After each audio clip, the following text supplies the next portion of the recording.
This podcast is brought to you by the Islamic Center and NYU. For more information, visit our website at www.icnyu.org. Bismillah, inshallah, we are continuing in our series that we've been on, which is the Qisas al-Anbiya, the stories in the life of the Prophet, sallallahu alaihi wasallam, or of the Anbiya in general, of the prophets. And something important for us to understand, a little bit different than in Live and Learn, so that we also understand its format. As for example, you have some classes that are aqidah related. You have some that are fiqh related. You have some that are specifically related just to teaching certain narrations. If I were teaching a hadith, or some that are related to Quran. Live and Learn is where we actually extract lessons, right, from the Quran as well as from the lives of the Prophet, or it might be from hadith, but the most significant part is, what does that have to do with you, right? There is knowledge that is from here till the sky.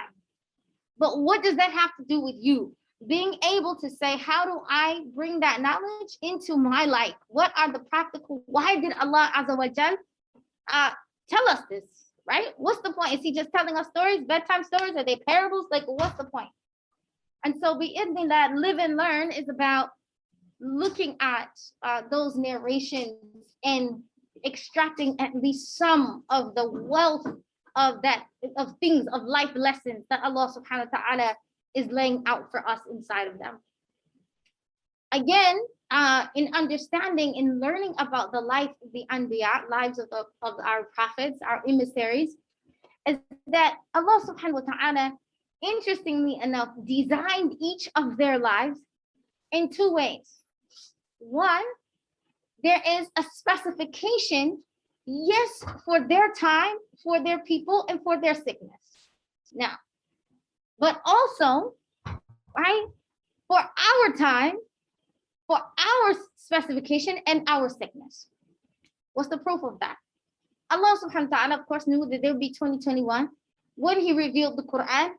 When he revealed it to the Prophet Muhammad sallallahu alaihi wasallam, he's revealing it to the one who is the Prophet to the end of time, right? So there are 124,000 prophets, yet there are only 25 that are mentioned by name inside the Quran. Because from those 124,000, Allah Azza wa Jalla said that he sent a prophet to every nation and to every people. But the ones he said, I want those who are at the end of time to focus on these. That inside the lives of these 25, the lessons that are jam-packed inside the lives of these 25 are the keys that you need in order to enter into Jannah. These are the things that you need in order to correctly follow the Prophet Muhammad sallallahu alaihi wasallam. This is what you're gonna need, right? So last week we were discussing the story of Yaqub alayhi salam. And we cannot discuss, of course, the life of Yaqub alayhi salam, of course, without mentioning Yusuf. That Allah Azza wa Jal has intertwined their story so much, right? It becomes what they say when you're lathered.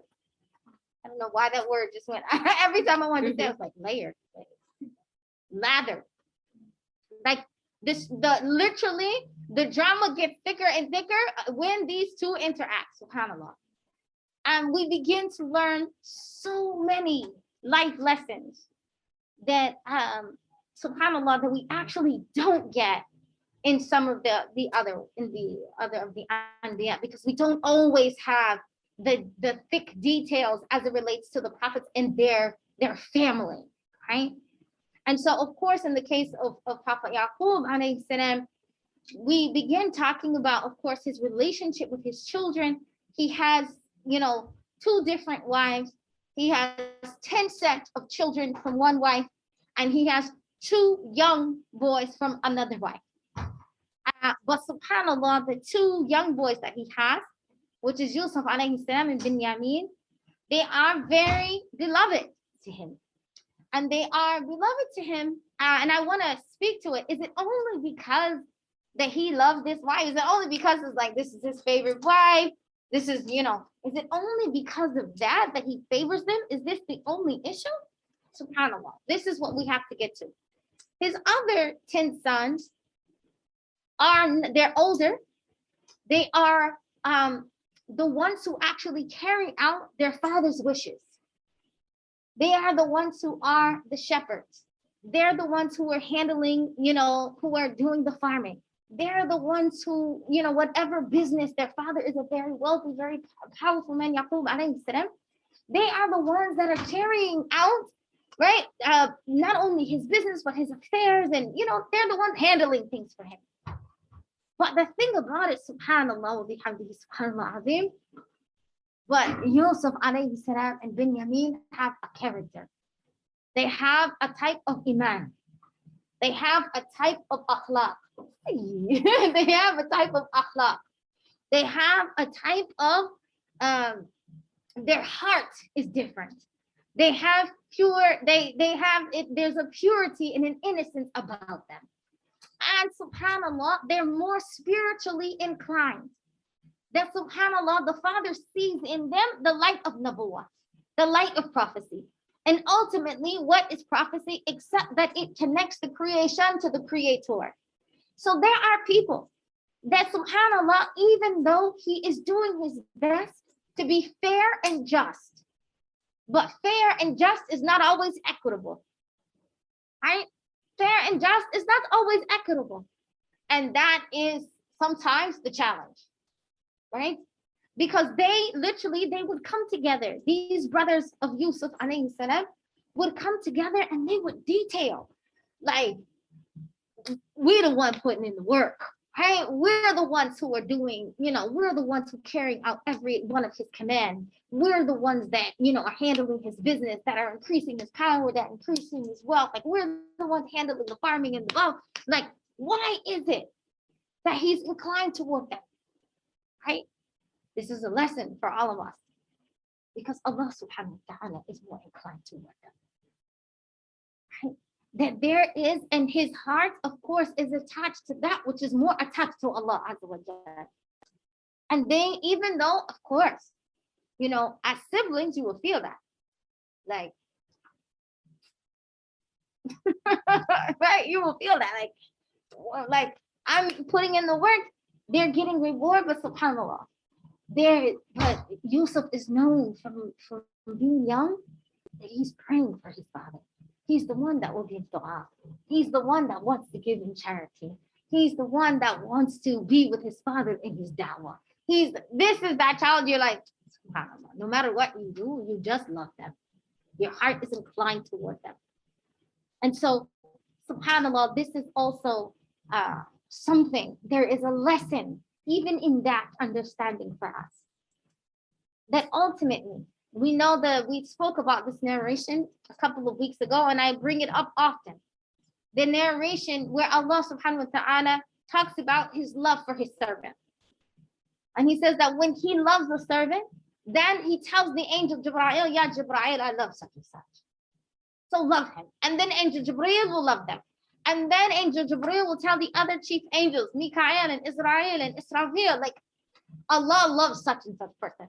And I love, and Jibreel loves such and such person, so love them. So then those angels will love that person. And then the next level of angels, and the next level of angels, and the next level of angels.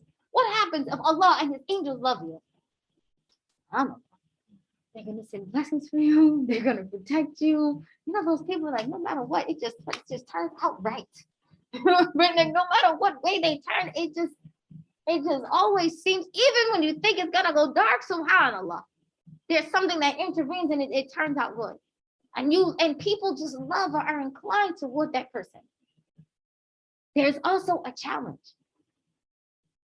If you find yourself not being inclined to religious or spiritual people that clearly the people of Allah love, know something's wrong. Know that, subhanAllah, I need to evaluate even my standard of love.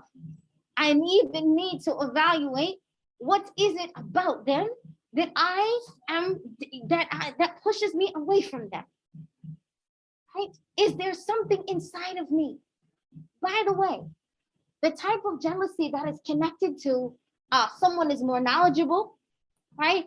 Or someone's in ibadah, like this type of jealousy is fine, is good. It's the only type of jealousy that is allowed. Why? Because when you have that kind of jealousy, then inshallah you want to increase, right? Like I need to increase in knowledge. I've got to increase my deen. I got to increase my prayer. I got to increase my halaqa. Like this person, I'm jealous of the reward they're going to get. But that's different than envy. Right? Envy is not only do I want it, but I don't want you to have it. Right? There's a difference between I want it, but then there's another thing where I don't want you to have it. Now there is, it gives that ability for treachery. Because now I might scheme on you. Now I might do something to try to take it away from you, or I might lie on you. He ain't really praying. Right? She's just giving out charity because she wants to be seen. Right? Well, she wants people to think she's so good. Right? Yeah. She said she was reading Quran. I looked inside. She had her phone in the middle. Or something ridiculous, right? Like there is always this what's called su'udan, a bad opinion of that person, no matter how much good they're doing. That person is always like throwing shade, highly unnecessarily. Let me be clear, highly unnecessarily, because one is not able to connect to their goodness. So in the case of going back to Yusuf alayhi salam, is that subhanallah, his 10 brothers literally came together when their envy had reached its peak. Like, I can't take it. That's it. Right? And so they plotted basically, all right, this is what we're going to do. Like, it's the only way for us to gain our father's love, to remove it from them and put it on us, is to get rid of him altogether. Let's just kill him. So they plot to kill him. One brother says, no, we can't do that. Like, kill him, like, we still Muslim, like murder, that's just too far, right? One of them is like, we still believe in Allah, right? And so that we can't go that far. So one brother of the younger brother of the 10 actually suggests him, okay, there is a well on the way to Egypt, right? And this well, I remember we saw it in our travels, it's not covered. It doesn't have the stone cover. You know, like some wells, it's covered in order to protect it, but there's one that's open and it's not that deep at the bottom. So what we could do is just drop him in the well.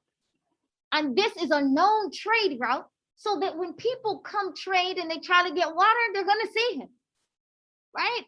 They're going to see him. They're going to try to fetch water and they'll take him away. Then he'll be sold into slavery. I could shout at this moment, but I won't. I want you to understand so many things Allah subhanahu wa ta'ala is teaching us in this moment. Like, they wish for someone who is at a certain, they can recognize he's at a certain rank. And we already talked about before last week that Yusuf has come to his father and told him that he's seen a dream where the celestial bodies are falling and making sujood to him, right? Which means that they are submitting to him. They are under his command. There is a portion of this dream that is about, there's a portion of this dream that is about the brothers, but there's another portion of this dream that begins to talk about the reality of what it means, not only to be a true Khalifa of the earth, right? That Allah subhanahu wa ta'ala, he even told the angels to bow down to the human being, right? Meaning to speak to the level of rank of the believer. But it also speaks about the level of command that he would have in the world. It's similar to what the Prophet sallallahu alaihi wasallam experienced in Isra and Mi'raj, where basically the heavens and the earth will serve you in order as long as you serve Allah Azza wa Jalla. So when the father sees this, right, he has like a sense of like, okay, it's gonna be okay, right? Like he's gonna grow up. Like my love for him is true. Now I know that Allah is showing me. But what did he do? Increase his father's love, increase his doting, increases, even though he's trying his best to be fair and just, he's not equitable. Brothers plot. They then go to their father and convince him. Listen, let us take our brother out. We realize there's been some fighting, there's been some tension between us. They actually convinced their father, or at least they tried to convince him that it's gonna be okay. That we're gonna fix this. We're gonna bond. We're gonna find a way to bond with him. And the father is already, Yaqub alayhi salam is like, no, you're gonna come back and tell me that a wolf ate him or something like that, right? Because of the dream that he had about the hyenas chasing him. I mean, he's a prophet after all. But subhanAllah, he then says, the brothers say, Father, you entrust us with your sheep every day. Look how they use their own trust, right, to trick him. Said, you entrust us with your sheep every day. You entrust us with your cattle every day. You entrust us with your business every day. You won't entrust us with him. You know we won't let a sheep eat him. Come on. Right? SubhanAllah. So he says, you're right. I do trust you. Bismillah. I'll let you. You've convinced me. You've convinced me that, you're trying to fix it. You're trying to mend it. And sure enough, they go out and they, initially Yusuf alayhi salam is feeling like, wow, this is the first time my brothers have actually taken me out with them. So he also lets his guard down. Yusuf also begins to feel like, wow, there's some camaraderie. They're telling him, we're going to teach you how to do Father's work. So he's feeling a sense of yes until they get to this well. And it says, at the moment they got to the well, it said that Yusuf began to see that glimmer and that eye change. And he knew then something was wrong, like it's going bad. Something is wrong. They surrounded him on three sides, except for where the well is. So they surrounded him on three sides and began to grab him. Like, there's a word I'm looking for, I can't find it. I promise English is my first language. Right?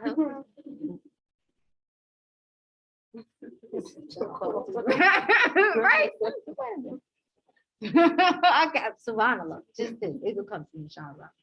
So as they grab him up, and subhanAllah, they begin to wrestle, and he tries to fight.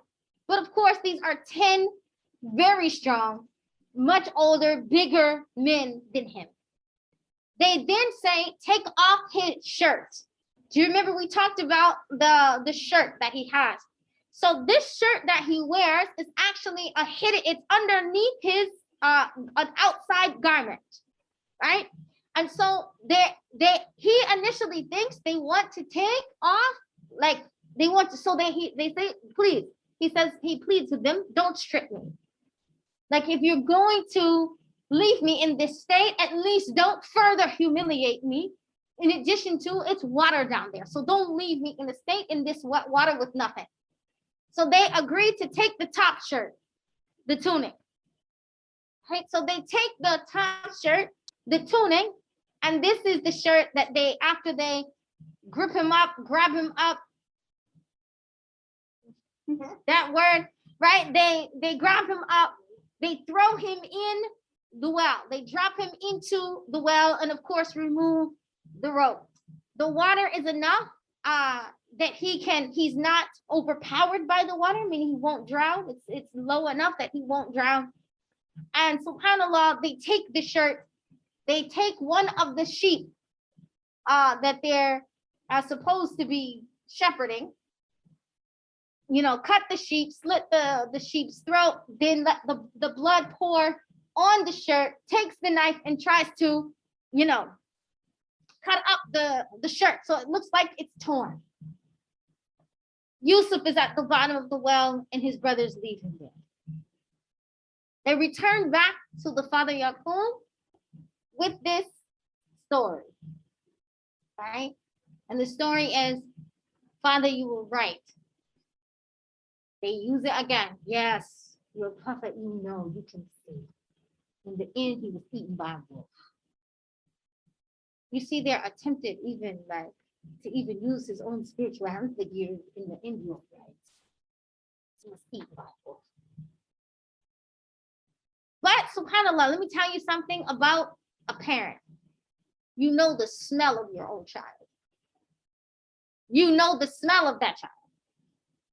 It's just, I don't know what that is. It's weird. but you know it. I know what my mama smell like. I know what my children smell. I know the smell. So immediately, if you give a father, especially a father who loves a child, which means he's hugging him, he's embracing him often, a child that smells with blood that smells like sheep's blood, no, that ain't my child. No, you can't convince me of that. Right? You can't, like, he knows immediately they give him the shirt. No. Then you smell, no. And they're not that smart. Because if you ever did Qurbani, right, you see how sheep blood is very, very red. It's not the same as human blood. And immediately, now you playing. Right. And so, subhanAllah, he knows. But they just keep convincing. Why do you never believe us? Why do you never trust us? Why don't you such and such, just going on and on and on until eventually Yaqub alayhi salam, he throws his hands up and says,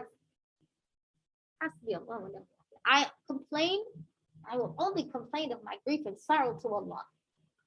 Now, subhanallah, subhanallah.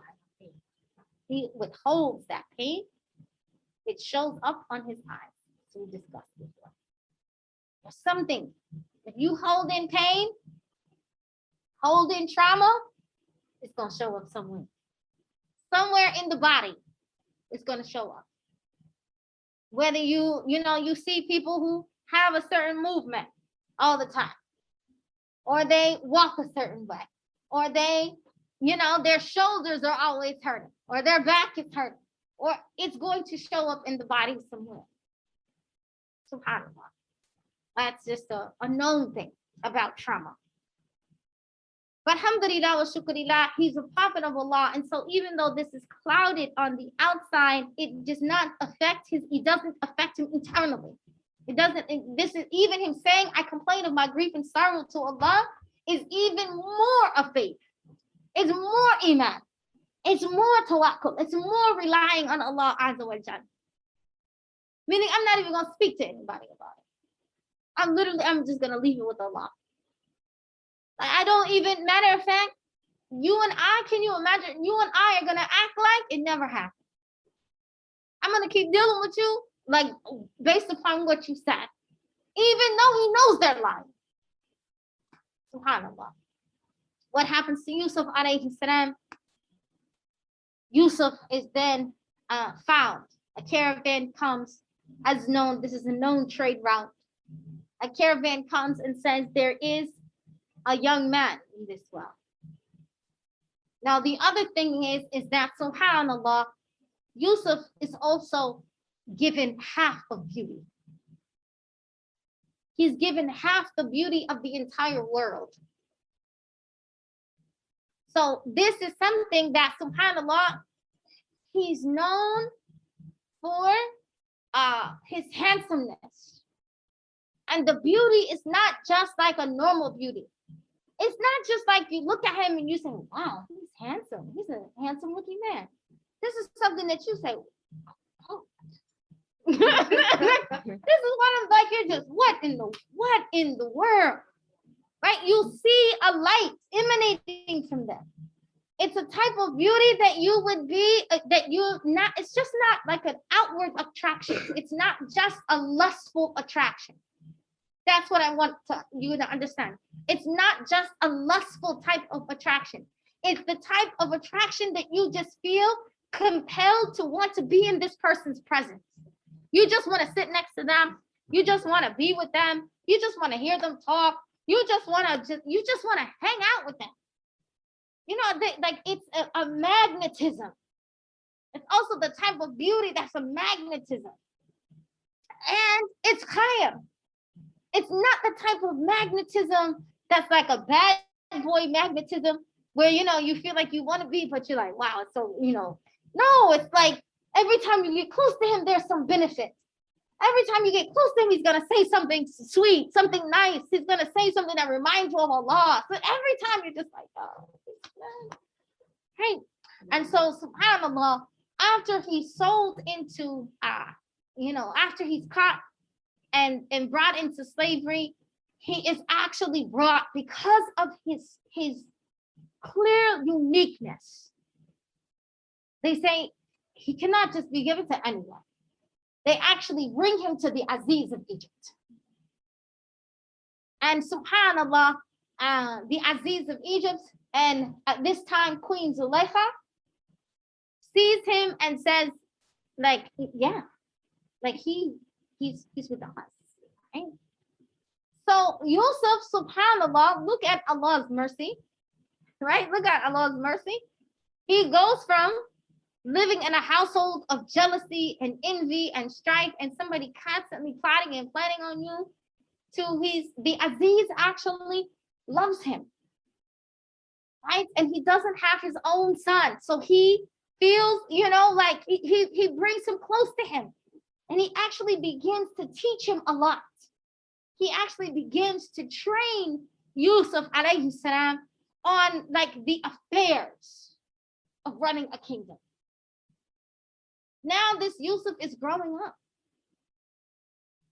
Right? He's no longer 12, now he's 20. He's 21. He's even like a little bit older, and subhanAllah, and Zuleika, who is the wife of the Aziz, reaches a point, she's just like, I can't take it no more. Like, it's just, and like after seeing him, listening to him, growing up close to him, how he prays, how she's just like, right? And one day she locks him in a room. She locks him in a room and tries to just be close to him. We're gonna say it like that. Right? She wants to get a little closer. And subhanAllah, he seeks refuge in Allah. Right? Like, I seek refuge in Allah from what it is you are trying to incline me towards. And he says, like, not only do I fear Allah Azza wa Jal, but also there are, in some narrations, our scholars translate these ayat like, I have respect for my Rabbi. This Rabbi in this case is not only Allah subhanahu wa ta'ala, he's also talking about the Aziz. The one he's like, who's in charge. Like, I'm not going to disrespect him. But Yusuf subhanahu wa ta'ala says something to Allah Azza wa Jal in secret. He says, had it not been for you, I would have wronged myself. This is the first clue that we began to see something about the future. Then subhanAllah, and this time, now after, the commotion goes on, can you imagine two people in a room? She's trying to get close. He's like trying to back up. She's coming close. Basically, it's a commotion in the room. The Aziz overhears. The Aziz and his advisor overhear. Of course, open this door. What's going on? And I'm giving obviously the paraphrase version. What's going on? She is like, right? Because what's going to happen to her if it's found out that she's trying to seduce this young man? So she's like, hey, she's shocked, she's stunned, and she's like, oh, this is, he basically, like, he came toward me. And she says it in a way like, you have to, like, this person came toward your wife. She says it in a way almost like not only to accuse him, but also to free herself and to make the Aziz feel as if he needs to, that he has to do something. The Aziz knows Yusuf. He knows him. He's having difficulty believing, right, that this is the case. He's having difficulty believing that Yusuf alayhi salam would do this. Yusuf makes a statement. I would prefer prison over this. Like, Meaning, like, I know that I live in this house, I live in this beautiful castle, I know that I've been blessed with the best of food, the best of education, the best of whatever, but I would prefer prison to this. Like, I wouldn't do that. Subhanallah, subhanallah. Keep this statement on the side for a minute. At this time, the Aziz consults his advisor. I don't know. Like, I don't want to believe my wife is capable, but also everything I know about Yusuf is that he's always been upright and trustworthy and nothing but good. Right? So what do you think? The advisor says to him, well, if his shirt is torn from the front, then he's lying. That meant she was trying to come toward him and she ripped his shirt to, to push him away. So, but if his shirt is torn from the back, she's lying. Where do you think his shirt is torn from? From the back. He's trying to run from her. Like, come on, lady, I'm not trying to do this. Like, literally, he's running toward the door and she grabs his shirt and he is trying to pull away and she rips his shirt, subhanAllah. And his shirt is torn from the back. So immediately now, of course, the Aziz is confronted. What do I do? Now, do I divorce my wife? Who up until this point has been such a wonderful woman? So many good qualities about her. And now, of course, the word is getting out. A scandal like that, they can't keep it. So it's getting spread, especially throughout the household. Zulaykha says, okay, fine. You think I'm wrong? You think I'm tripping? Okay, you'll see.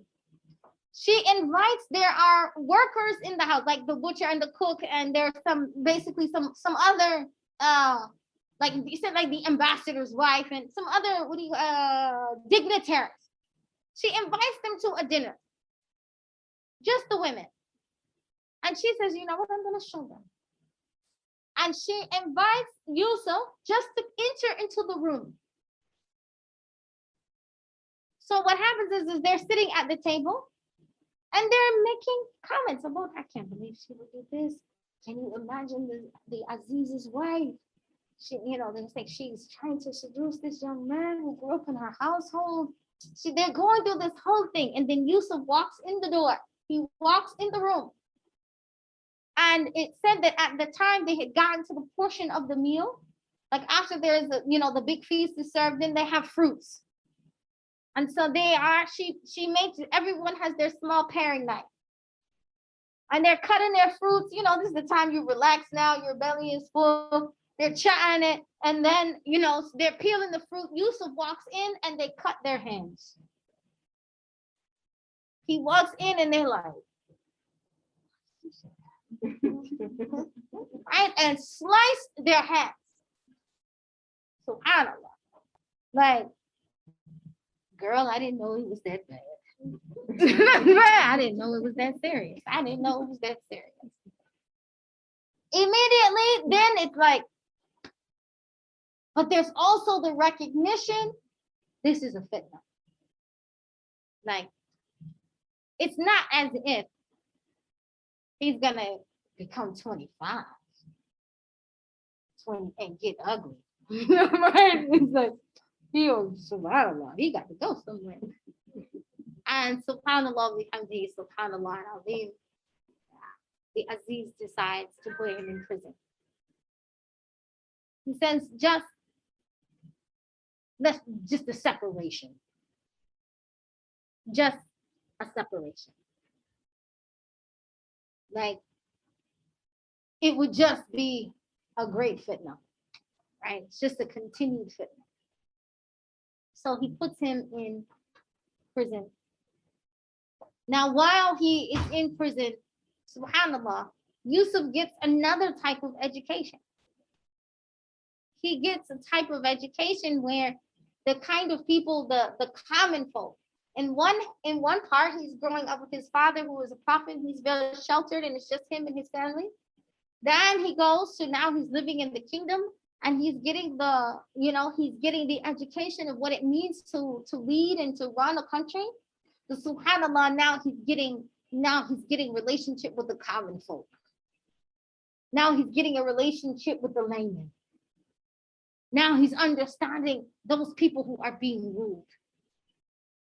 And subhanallah, he's known to have great camaraderie with them. That they would come to him and tell them their struggles and their, the troubles that they had gone through. And they would ask him for advice. They even, subhanallah, at this time, Allah subhanahu wa ta'ala is literally, there are 80 stations of prophecy. And these 80 stations, one of the things that we know is that one of the stages is the interpretation of dreams. So during this particular time, he's like literally these gifts of prophecy are being bestowed upon him. He starts to be able, as they're telling him dreams, he's able to interpret them. He's able to understand them. Even, subhanallah, some very important dreams that we begin to learn. There's some of the dreams that are told to him that are personal for the people. But some of them are actually dreams that come that are not just for you personally, but also for the condition of the state, or the condition of the country, or the condition of the society. That's what I want to say. The condition of society. Like the story of the 7 fat cows, 7 thin cows, 7 ears of corn. That this dream is being related to him in terms of what's going to happen in the country, in the society. It's very important for him. Right? And so he spends 7 years in prison. After 7 years, subhanallah. Now, I want to go back. Remember that statement I told you to put on the back burner?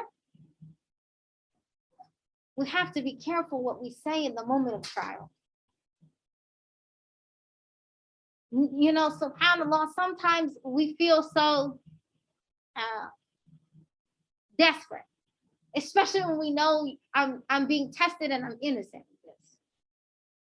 Especially when we know, like, this is not, I haven't done anything wrong. Why am I being tested in this way? Some of us will say, I'd rather be dead. Right? If this is the case, if they're going to accuse me of this, then I'd rather be blind. Well, Allah Azza wa Jalla is saying, be careful. Be careful of what you say in these moments. Right? Because if you say to Allah Azza wa Jalla, now I prefer to be in prison, Allah subhanahu wa ta'ala answers what he says. But now he's in prison for 7 years. Can you imagine being in prison for 7 years for something that another woman did?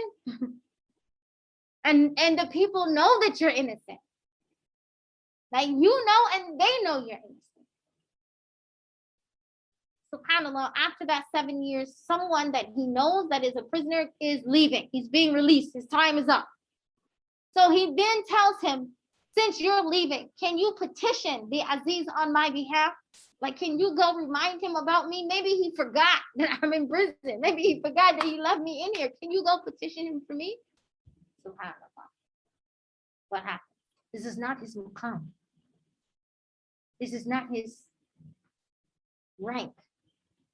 This is not befitting of his status. Right? It's not befitting of his status. That it's for him to go to Allah subhanahu wa ta'ala.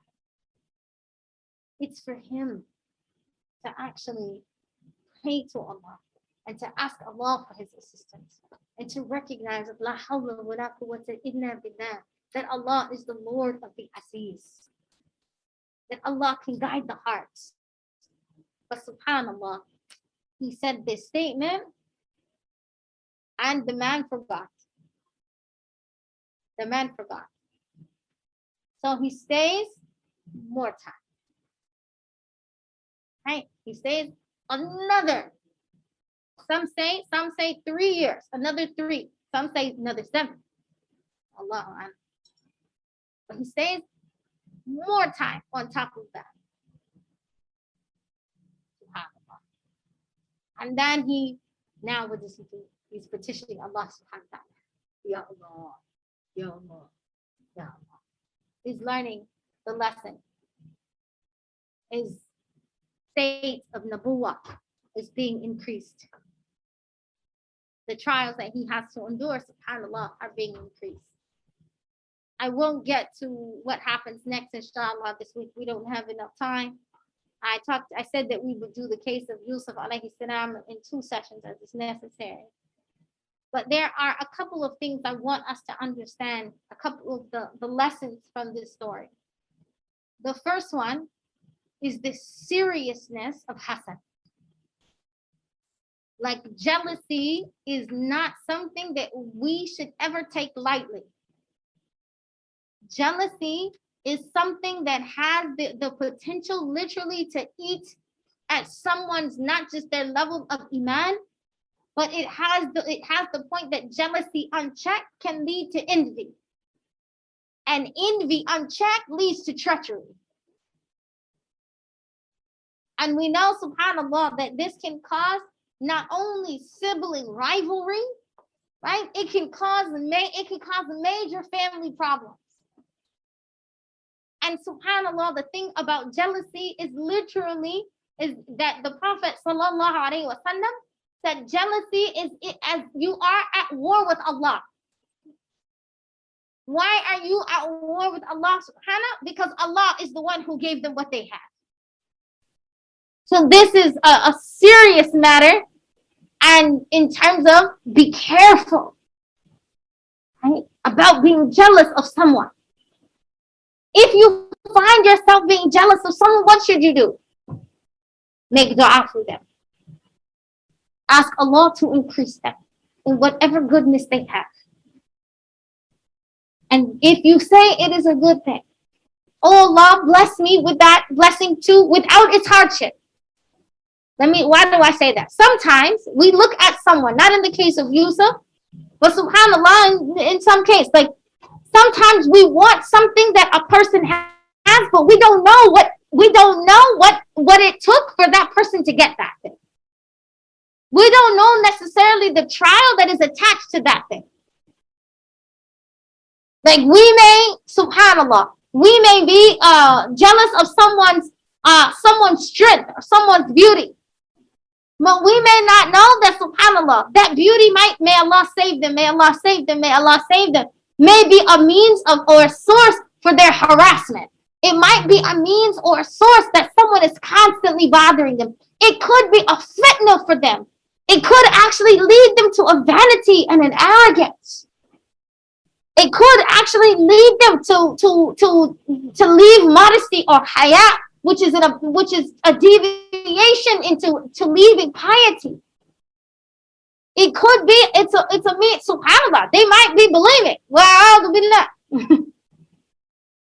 You don't know the trial of that person's life. You say, oh, I'm jealous of other things. People are jealous for other people's money. Subhanallah, you don't know. You don't know what they may have endured. You may be jealous of someone's family or you don't know. You don't know what happened, and you don't know what happened before, and you don't know what could be the result or the effect of that.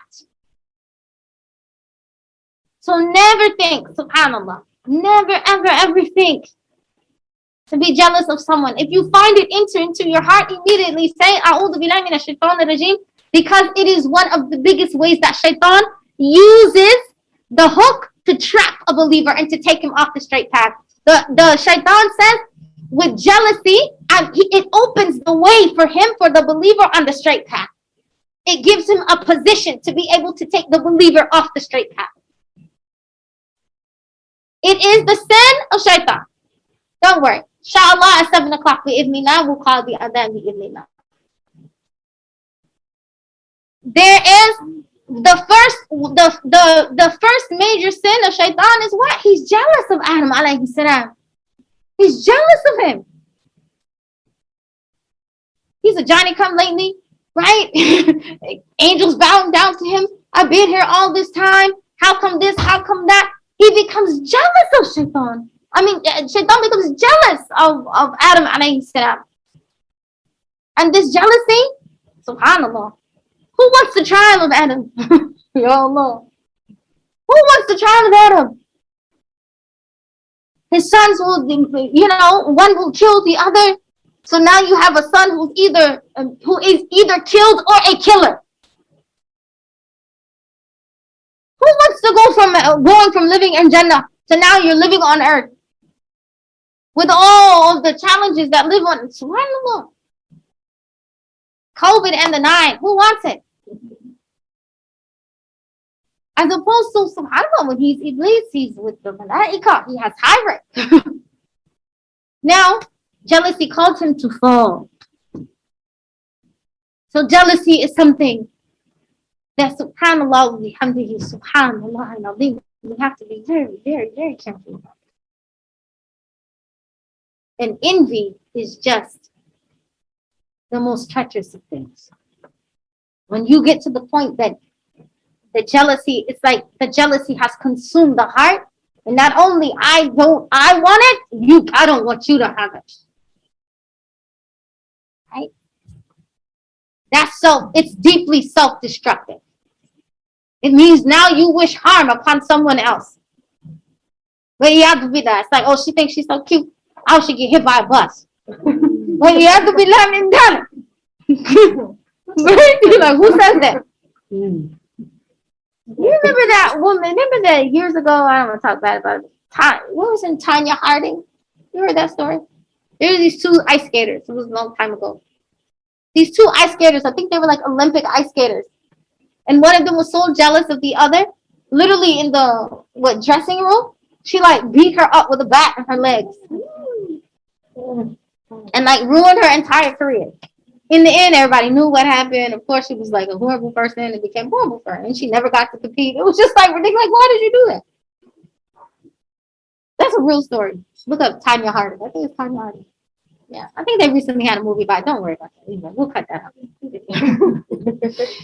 All right. May Allah subhanahu wa ta'ala save us from jealousy, from envy. May Allah subhanahu wa ta'ala save us from treachery and from rancor.